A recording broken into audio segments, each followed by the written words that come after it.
Hello students, welcome to my channel commerce booster. बच्चे, last video में हमने कुछ अकाउंट्स के टर्म डिस्कस किए थे। जिसने भी लास्ट वीडियो नहीं देखी वो प्लीज़ देख ले। अब हम कुछ न्यू टर्म्स डिस्कस करेंगे और इस चैप्टर को ख़त्म करेंगे। इसके बाद हम प्रैक्टिकल पोर्शन पे मूव ऑन करेंगे। तो चलिए बच्चे, स्टार्ट करते हैं। Number 1 point is cost.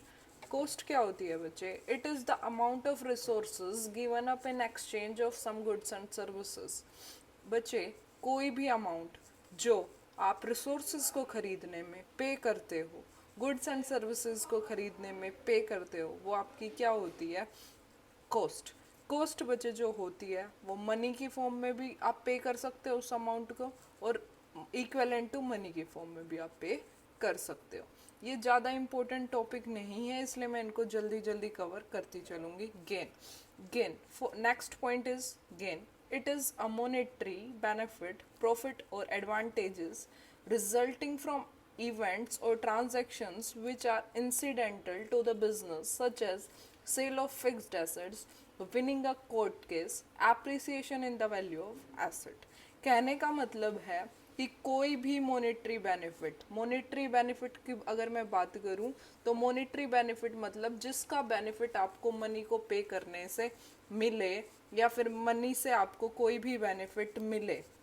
जैसे कि आपको कोई आपकी लॉटरी टिकट निकल गई, आपने लॉटरी करी थी 100 रुपए की, वहां से आपका पैसा मिल गया, आप वो क्या हुआ? वो आपका गेन।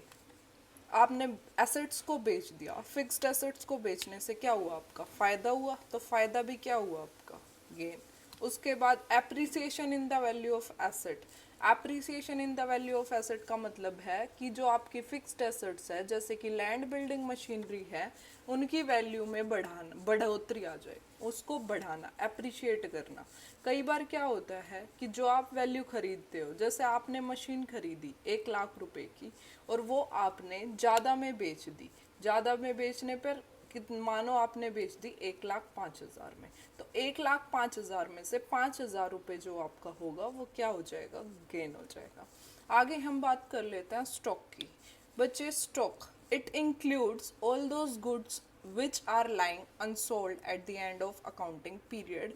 इसका मतलब है कि वो सारे गुड्स, वो सारा सामान जो आपका पड़ा हुआ है अकाउंटिंग ईयर के एंड तक बिना बिका हुआ, मतलब अकाउंटिंग ईयर के एंड तक भी वो नहीं बिका है। जैसे कि मानो आपका साल शुरू हुआ था 1 अप्रैल को और ख़त्म हुआ 31 मार्च को।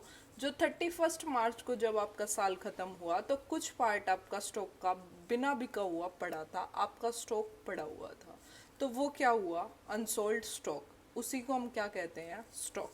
तो स्टॉक दो टाइप का होता है, एक ओपनिंग स्टॉक और एक क्लोजिंग स्टॉक। देखो, ओपनिंग स्टॉक क्या है? जैसे आपने शुरू में सामान खरीद लिया 1 लाख रुपए का। कब खरीदा? 1 अप्रैल को। तो 1 अप्रैल को जब आपने स्टॉक खरीदा 1 लाख का, वो क्या था? आपका शुरू में खरीदा, इसलिए हम उसको क्या मानेंगे? Opening stock. लेकिन जब आपका साल खत्म हुआ 31 मार्च को, तो 31 मार्च को आपका स्टॉक बच गया ओनली 20,000 का।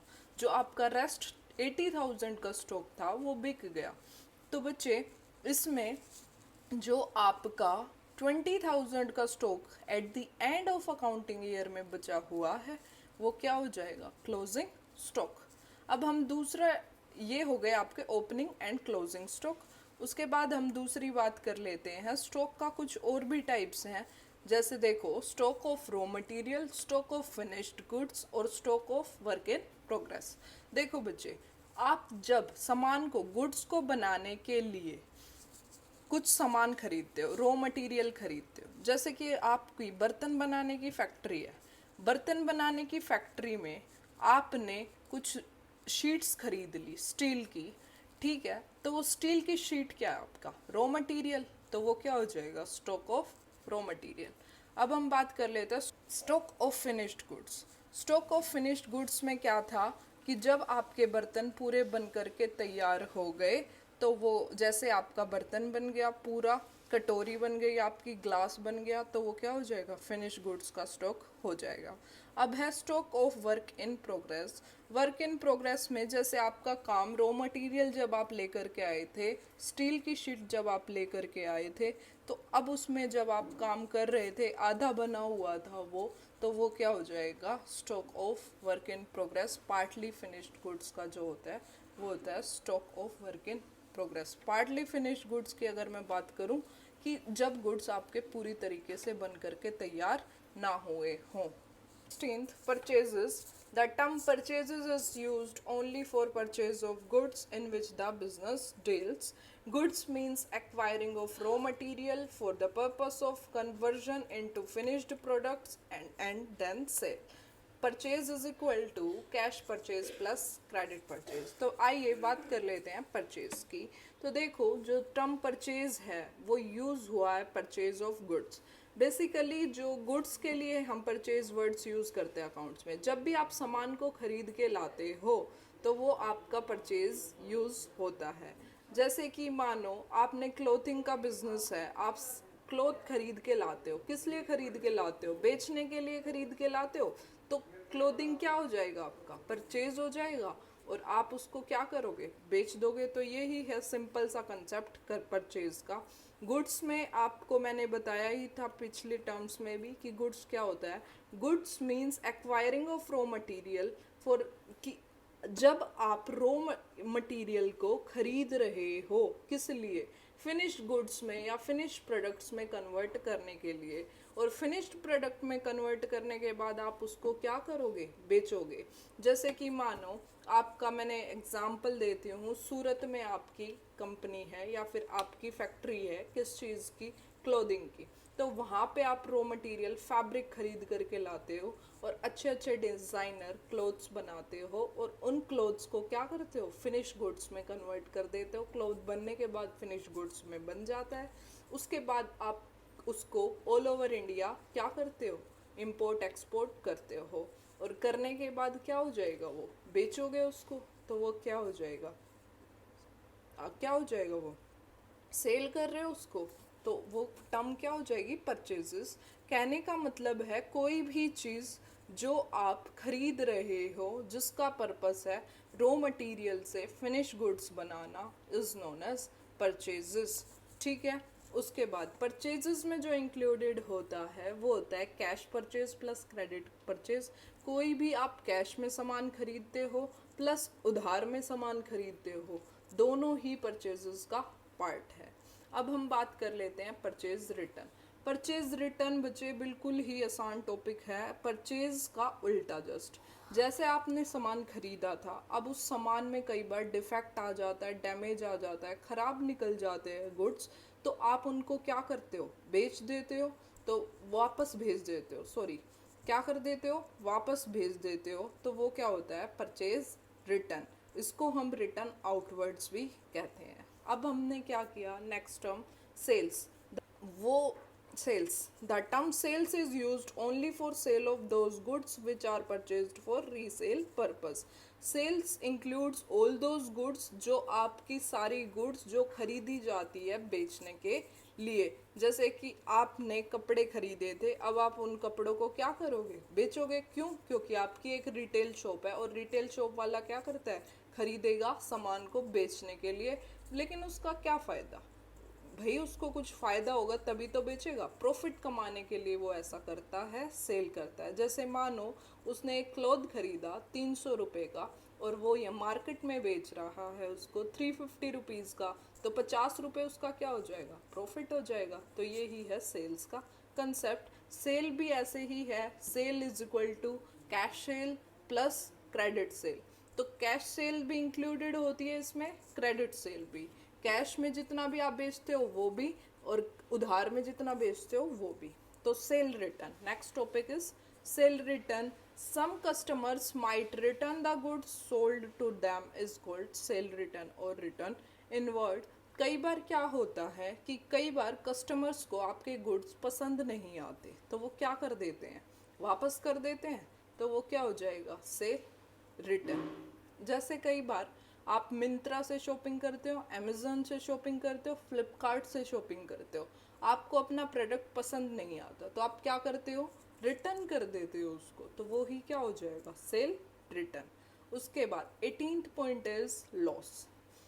Loss the term conveys two different meaning. Loss के दो अलग अलग मीनिंग्स हैं। पहला, when total expenses is more than total revenue is called loss। देखो फर्स्ट पॉइंट, जब आपके खर्चे आपकी इनकम से ज़्यादा हो जाएं तो भी लॉस हो जाता है। जैसे कि मानो आपका खर्चा है 3 लाख रुपीज़ और आपकी इनकम है 2 लाख रुपीज़, लेकिन आपका कितना ज़्यादा खर्चा है, 1 लाख रुपए, तो 1 लाख रुपए आपका क्या हो जाएगा, लॉस।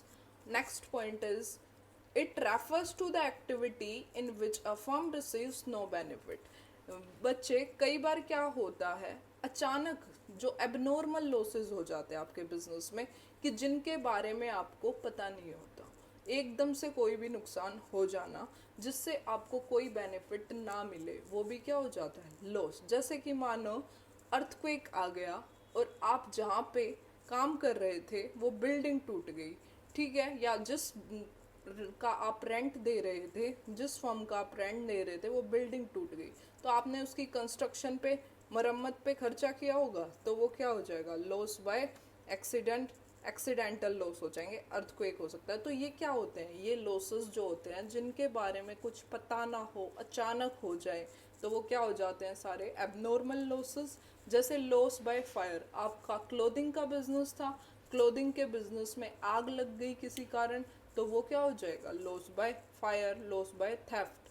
वो सारे खर्चे जिन जो अचानक हो जाए और जिनसे हमें कोई बेनिफिट ना हो, वो भी क्या होता है, loss. 19th point is expense. देखो लॉस और एक्सपेंसेस बिल्कुल सिमिलर है बट थोड़ा बहुत फ़र्क है इनमें, देख लेते हैं क्या फ़र्क है। Expense, expenses are incurred to generate revenue whereas loss do not। कहने का मतलब है लॉस क्या था, आपका खर्चा जो आपकी इनकम से ज़्यादा हो रहा था, लेकिन एक्सपेंसेस जब आप करते हो किस लिए करते हो, जिससे आप जनरेट क्या कर सको, प्रॉफिट जनरेट कर सको या रेवेन्यू जनरेट कर सको। पिछली क्लासेस में मैंने आपको एक एग्जांपल दिया था, जैसे एडवर्टाइजमेंट। एडवर्टाइजमेंट क्या हुआ, आपका लॉस तो नहीं हुआ ना, एक्सपेंस हुआ। क्यों, क्योंकि उससे आपको फ्यूचर में क्या मिलेगा, फ़ायदा मिलेगा। तो वो सारे एक्सपेंसेस जो आपका रेवेन्यू जनरेट करे, जो आपकी इनकम जनरेट करे, वो क्या हो जाते हैं, एक्सपेंसेस हो जाते हैं, लेकिन लॉस से कोई भी इनकम जनरेट नहीं होती। Next term is profit. Profit क्या होता है, बिल्कुल उल्टा होता है लॉस का। देखो, it is the excess of total revenue over total expenses of the business enterprises for an accounting period. Revenue minus expense is equal to profit. कहने का मतलब है जब आपकी इनकम ज़्यादा हो, किससे, खर्चों से, तो क्या हो जाती है, प्रॉफिट। जैसे कि आपकी इनकम मानो 5 लाख रुपीज़ है और आपके खर्चे हैं 3 लाख के, तो 2 लाख रुपए आपका क्या है, प्रॉफिट। उसके बाद 21st point is voucher. Voucher क्या होता है बच्चे, देखो, it is a document which provides the authorisation to pay and on the basis of which the business transactions are first of all recorded in the books of account। कहने का मतलब है वो डॉक्यूमेंट जो आपको अथोराइजेशन प्रोवाइड करता है, authorisation या ऑथेंटिकेशन। कहने का मतलब है कि कोई भी चीज़ जो रियल, जो आपको प्रूफ, जिसके थ्रू आप अपना डेटा या फिर आप अपने डॉक्यूमेंट्स को या आप अपनी ट्रांजैक्शंस को पे कर सकते हो। जैसे कि मानो आप बाज़ार में गए और आपने 1 किलो शुगर खरीदी, 1 kg शुगर खरीदने पे बाज़ार में जो रिटेलर था उसने आपको एक स्लिप दी, वो स्लिप क्या हो जाएगी, आपकी वाउचर हो जाएगी। कहने का मतलब है एक प्रूफ ऑफ परचेज होता है जिसके बेसिस पे आपके बुक ऑफ अकाउंट्स चलते हैं, ठीक है। A separate voucher is prepared for each transaction. हर एक ट्रांजैक्शन के लिए एक अलग वाउचर मेंटेन किया जाता है।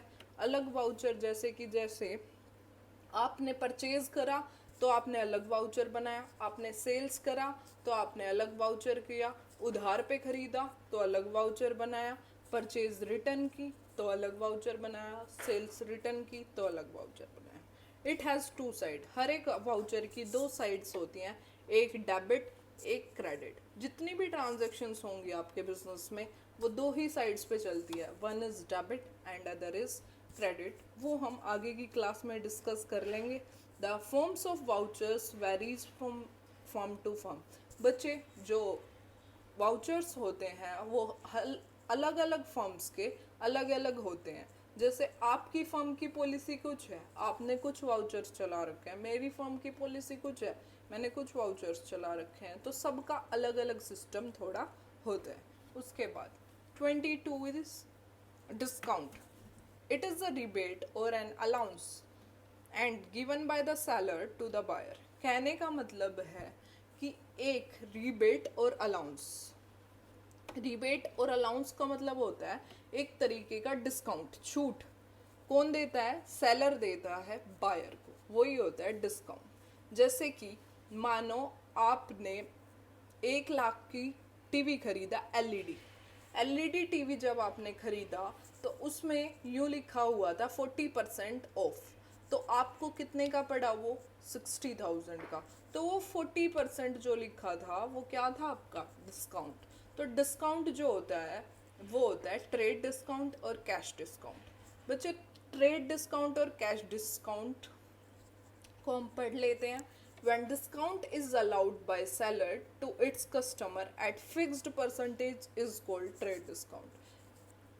उसके बाद cash discount, when cash discount is allowed to the customer for making prompt payment is called cash discount.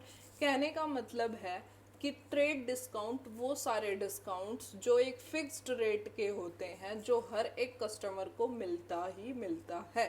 जैसे कि मानो आप मेडिकल स्टोर से मेडिसिन खरीदने गए तो मेडिसिन खरीदने पर आपका 10% डिस्काउंट हर एक कस्टमर को मिलेगा ही मिलेगा, तो वो क्या हो जाएगा? Trade discount. कैश डिस्काउंट का मतलब होता है जैसे कि मानो मेडिकल वाले ने कंडीशन रखी कि अगर आप उधार पे सामान खरीदोगे तो हम आपको डिस्काउंट नहीं देंगे, लेकिन अगर आप तुरंत पेमेंट कर दोगे तो हम आपको 20% डिस्काउंट और देंगे। तो कहने का मतलब है cash discount basically cash payments पे दिया जाता है। कैश पेमेंट्स पे मतलब जब आप अपने सामान की तुरंत पेमेंट कर दो without any EMI, without any installation, is known as cash discount. बच्चे जो ट्रेड डिस्काउंट होता है उसको हम कभी भी अकाउंटिंग बुक्स में रिकॉर्ड नहीं करते और कैश डिस्काउंट्स को हम अकाउंटिंग बुक्स में रिकॉर्ड करते हैं। कभी भी ट्रेड डिस्काउंट बुक्स में नहीं दिखाया जाता, कैश डिस्काउंट्स को रिकॉर्ड किया जाता है और कैश डिस्काउंट हमेशा कैश पेमेंट्स पे होता है। ठीक है, थैंक्स फॉर टुडेज़ वीडियो। अगर इसके कोई भी टर्म्स आपको समझ नहीं आए तो प्लीज़ कमेंट करें and thank you for today.